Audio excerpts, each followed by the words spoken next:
እዚህ ያላችሁት ከጥቂት ሰዎች በስተቀር 99% አውቃቸዋለሁ። እኔ እንኳ አይደለም ሰው ሶፋ ላይ ቁጭ ያለች ድመትን ታቀኛለች። ስክሪን ነውና እኔ በኢትዮጵያ ሬዲዮ ብሔራዊ አገልግሎት የአስመራ ቅርንጫፍ በ1980 ዓ.ም እስከ 1983 ዓ.ም በወቅቱ የኢፌዴሪ ፕሬዝዳንትና ኢሰፓ ማዕከላዊ ኮሚቴ አንደኛ ዋና ጸሐፊ ፕሬዝዳንት መንግስቱ ኃይለማርያም ከሀገር ለቀው ሲሆን የመጨረሻ ዜና የነበርኩበት ቀን ነበር። ግንቦት 13 ለ3 ዓመት ከ8 ወር ያክል በፍሪላንስ ስራ ሰርቻለሁ። ከዛም አዲስ አበባ ከመጣን በኋላ ኢትዮጵያዊ ነኝና ወደ ኢትዮጵያ መጣሁ። እዚህ ደግሞ 84 ዓመተ ምህረት ኢትዮጵያ ሬዲዮ ያላችሁት ልጆች ታውቃላችሁ። 1 ዓመት እዛ ደጅ ጠና ነበር ስራ ለመቀጠር የበጀት ጉዳይ ነበር። የሬዲዮ ኢትዮጵያ ሬዲዮ የበጀት ጉዳይ ታውቁታላችሁ። በጀት የለም እንደዚህ እጥረት አለ ምናምን ነበር የሚባለው። በወቅቱ የነበረው ጊዮርጊስ ምህረታ የትግርኛ ሬዲዮ ኃላፊ ሞራል ይሰጠኝ ነበር። አይዞህ ትቀጠራለህ እየጠየቅን ነው የሚል ነበርና እነሱ ጋር ነበር ሙሉው። ጠዋት አስተምራለሁ ኮከበጽባ፣ ከሰዓት በኋላ ኢትዮጵያ ሬዲዮ ነበርኩ። ያው ስራ ነዋ። 4 ዓመት ሚዲያ የነበርኩበት እንደገና ወደዛ ልግባት እንጂ ኢትዮጵያ ቴሌቪዥን እገባለሁ የሚል ምንም አልነበረኝም። ነጋሽ መሐመድን ዛን ማቃቸው በአንድ ወቅት ያማልና 85 ዓመተ ምህረት ላሳጥረው ኢትዮጵያ ቴሌቪዥን ለመቀጠር በቃሁኝ። ኋላ አቶ ብርሃኑ የት ነበርክ እስካሁን አለኝ። አይ እኔ እንደዚህ ነኝ። ሬዲዮ ጋዜጠኛ ትሰራ ነበር? አዎ። ለምን ታዲያ መታ አላመለከትክም አለኝ። እኔ በዛ ሰዓት ቲቲአይ ነኝ። ቲቲአይ ምሩቅ ነኝ። ቲቲአይ አንድ ደረጃ መምህር ነኝ። የሚወጣው ማስታወቂያ በቋንቋ በእንግሊዝኛ ወይም በአማርኛ ዲፕሎማ ያለው ነው የሚለው እከታተላለሁ። ስለዚህ ዲፕሎማ ስለሌለኝ እንደዚህ ቆየሁኝ አልኳቸው። አሁን ግን ማስታወቂያ ወጣና ሰምቼ ነው እንደዚህ የመጣሁት። ሰዎች ናቸው የነገሩት። በወቅቱ የነበሩ የቴሌቪዥንና የሬዲዮ ጋዜጠኛ አማን አሊና ሙሉ ብርሃን ሰይፉ ጓደኞቼ አብረን አስመራ ሬዲዮ ትሰራ ስለነበር ከዛ ሄጄ አቶ ብርሃን አነጋገርኩት።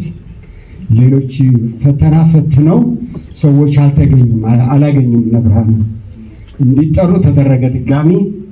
እኔም አብሬ ተፈተንኩ። 1-2 ቀን 3 ቀን እነዚህን ዜናዎች ተለማመድና ለፈተና ትቀርባለህ ተባለ። እንግዲህ እኔ 4 ዓመት ልምድ ያለኝ ነኝ። ስክሪን እና ሬዲዮ መሆኑ ነው እንጂ ልዩነቱ።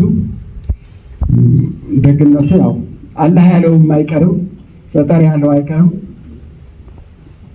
ችሎታዬ ማስመስከሪያለሁ ማለት እችላለሁ። ላለፉት 24 ዓመታት በላይ በኢትዮጵያ ቴሌቪዥን በዜና አቅራቢነት፣ በስፖርት ዜና አቅራቢነት፣ በሌሎችም ኢንተርቴይንመንት ፕሮግራሞች በማስተዋወቅ ስሰራ ቆይቻለሁ እና አንደኛ ወጥቼ ከኔም ቀጥሎ አሁን ቪኦኤ ጋዜጠኛ ያለው በትረ ስልጣን እንደ ሁለተኛ ደረጃ ሆኖ ሁለታችን በፍሪላንስ እንቀጠር ሆነ። አቶ አማራ አረጋዊ በጣም ደስተኛ ነበረ። አቶ ብርሃን አባዲ እንደዚሁ አላሳፈርኳቸውም፣ አስደሰትኳቸው። እስካሁን ድረስ እንሞጋገሳለን እና ቴሌቪዥን ስለ ወደ አዲስ ዓለም አድጎ ልምጣ። መምህር አዲስ ዓለም አድጎን የማውቀው በበልሁ ልጀምር፣ ይቅርታ። እኔ ሬዲዮ ጋዜጠኛ ስለነበርኩ በልሁ በቅዳሜ ወጣቶች ፕሮግራምና እሑድ መዝናኛ ፕሮግራም ሬዲዮ ስለምከታተል በጣም ነበር የሚመስጠኝ ድምፁ። በጣም ሬዲዮ መመላለስ ስለነበር ከዛ ከመጣ በኋላ በአካል አውቀዋለሁ። እሱን ደረጃ ኃይሌን፣ ነጋሽ መሐመድን፣ አለም ነዋሴን፣ ሌሎችም ሬዲዮ ያሉት ብርቱካን አረጋወይን፣ ነቢያት፣ ንግስት ሰልፉ አብዛኞቹ አውቃቸዋለሁ። ታደሰ ሙሉነህ ማነው ዜናነህ መኮንን እዚህ ጋር ጥሩ ትውውቅ ነበረኝ። በልሁ ድምፀ መረዋ ነው። በጣም ደስ የሚል ድምፅ ነበረው። በጣም አቀራረቡን ቅድም እንዳያችሁት ነው። ስለ ኪነ ጥበቡ ሰው ሲያቀርብ የነበረው አቀራረብና በልሁ ይህንን ይመስላል።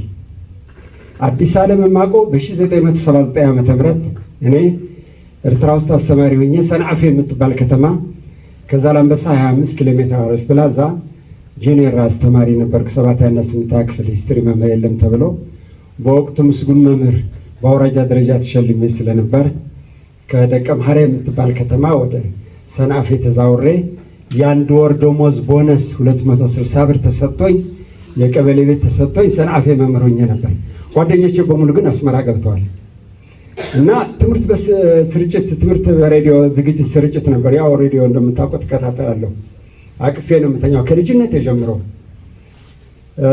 አዲስ ዓለም በዛ በድምፅ ነበር የማውቀው እከታተል ነበርና የኔ ስራ ባልደረባ እህት አልማዝ ምኒልክ የምትባል እዛ ነበረች እና እህቷ የእሷ ታናሽ ገነት ምኒልክ እኔ ጋር አስተማሪ ነበረች። የጓደኛዬ ባለቤት ናት፣ ወልዳለታለች። ከዛ በኋላ አሁን መቀሌ ትገኛለች። መቀሌ ሻዕቢያ በአውሮፕላን የደበደበው ትምህርት ቤት አይደር ትምህርት ቤት እዛ አስተማሪ ናት። ገነት ምኒልክ ትባላለች። አልማዝና አዲስ ዓለም ትምህርት ስርጭት ውስጥ ነበሩ። ከዛም በኋላ ወደ ኢትዮጵያ ቴሌቪዥን በአካል መጣና በስራ ተገናኘን። አዲስ ዓለም የትግርኛ አባት ነው። ባጭሩ ቋንቋ እሱን መጠየቅ ነው። ቅድም እንደተባለው ዲክሽነሪ ነው፣ የሚያዳግተው ነገር የለምና እኔና እሱ ደግሞ በጣም ነበር ተግባብተን የምንሰራው። እሱ ደግሞ እኔን ያደንቀኛል። አንዳንድ ነገር ሲቸግረው ሙሉ ይሄን ቃል እኮ አጣል። ያው እኛ እንግዲህ የትርጉም ስራ ነው። ከአማርኛም ወደ ትግርኛ ቀይረን ከእንግሊዝኛም ወደ ትግርኛ ተቀይሮ ነው እና ትግርኛው ደግሞ አማርኛ ጋር ስለሚመሳሰል የግድ አማርኛ እንዳይሆንብን ብለን ተጠንቅቀን ነው የምንሰራውና በአንድ ወቅት አንድ ቃል ጠፋብን። ቀላል እኮ ነው። አንዳንድ ጊዜ ግር ይልሃል ትርጉም ላይ ቀላል ትግርኛ ይገርማቸዋል። ከዛ እኔ ስቱዲዮ የገባሁ ምንድን ነው የምንለው እንደዚህ እንበለው ምናምን አሁን ይገባቸዋል። አንጸባራቂ ድል የሚል ቃል ነው። አሁን የኢትዮ ኤርትራ ጦርነት ጊዜ ነውና አሁን ሚለ አንጸባራቂ ቅይ አረግ ነው። ይሄም አማርኛ ነው። በምንም በምድር አዲስ አበባ ነው እንዲህ ብዬ አላነብም። አንጸባራቂ ከምን የተሻለ ድል ወይም ጥሩ ድል ጽቡቅ ዓወት ምናምን ማለት አለብን እንጂ ይሄማ ከዛው አገም ጠቀምናት እዛው። ስለዚህ አይሆንም አልኩት። ስንል አጣን በቃ። አንዳንድ ጊዜ ኮንፊደንስ ጥሩ ነው። እንደው ብዙዎቻችሁ ስለኔ ተናገሩ ይሆናል አላውቅም።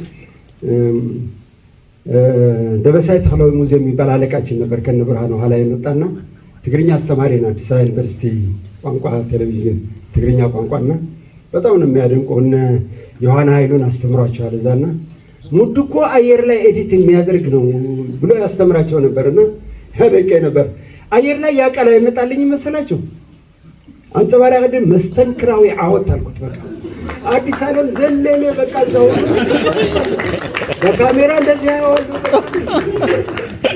ኋላ በቃ ይሄ ሰላም አንተስ ይሄ ሰላም አይደለም እንግዲህ ያው ከአፍቅሮት ነው ከመቅረባ ነው እንጂ እንደ ስልብ አይደለም። ይሄ ሰላም አይ በቃ መጣሁ እኮ በቃ ስወጣ ከስቱዲዮ አቀፈኝ ተቃቀፍና እስከዚህ ድረስ ነበር የምንግባባው። ትርጉም ስራ ሲሰራም ሲጻፍም ምንም ሲባል አንዳንድ ጊዜ ፊደል በእጃችን ስለምንጽፈው አንዳንድ ዜናዎች ወደ ታይፕ እና ወደ ኮምፒውተር ከመግባት በፊት በእጃችን ስለሆነ የሚጻፈው ሚሊዮን የሚለው ቢ አድርጎ ሊጽፈው ይችላል። ምን ቢሊዮን መሆን ያለበትን ሚሊዮን ሊሆን ይችላል። አሁን እኔ አነባለሁ ደግሞ ሬዲዮ እከታተላለሁ፣ ጋዜጣ አነባለሁ። እኔ ሲሪየስ ነኝ። በቃ ስህተት የሚፈጥረው ይሄ ነገር በዛ። ይሄ ብር እንዴት ነው እንደዚህ ሆነው እላቸዋለሁ። ስምም ራሱ ታደሰ ከሆነ ታደለ ሊሳሳት ይችላል። ሲ የጻፋትን ሊ አድርጎ ሊጽፍ ይችላል። ዜና አንባቢ አየር ላይ ታደለ ብሎ ሊያነብ ይችላል። ማነው አንድ ምርጫ ቦርድ ዋና ጸሐፊ ነበር፣ አጭር ሰውዬ ታደሰ ወንድሙ ታደሰ ነው ምናምን ይባል እና አንድ ጊዜ ታደለ ተብሎ መጣልኝ ስሙን። ያውቀዋለሁ ብዙ ጊዜ ያነበብኩበት ነው እንግዲህ። እና እንደዛ ብለን የምናስተካክልበት ወቅት ነበር።